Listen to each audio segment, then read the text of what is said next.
আজ যার পক্ষে এখানে কথা বলতে দাঁড়িয়েছি আমি বিশ্বাস করি তার স্নেহী মা এখানে উপস্থিত আছেন। মাঝে মাঝে তাদের খোঁজ নেওয়ার জন্য ফোন করতাম,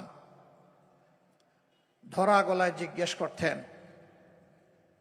আমার আরমানের কোনো খবর আছে,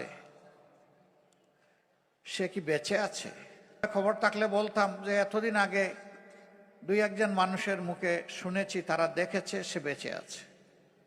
কিন্তু শেষের 2.5 বছর বলতাম যে এই 2.5 বছর ধরে আমাদের কাছে কোনো খবর নাই। আলিমুল গায়েব আল্লাহ তাআলার কাছে আছে, সামিউন বাসির আল্লাহ তাআলার কাছে আছে। জিজ্ঞেস করতাম শিশু 2 জন কেমন আছে। এত সময় যা বলতেন এখন কেঁদে দিতেন।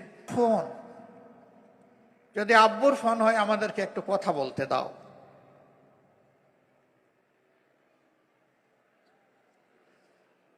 বলতেন এই অবুঝ 2 শিশুকে তখন আর সান্ত্বনা দেওয়ার কোনো ভাষা খুঁজে পেতাম না।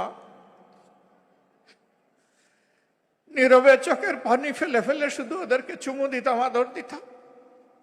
কথা বলতে পারতাম না, মাথায় হাত বুলিয়ে দিতাম।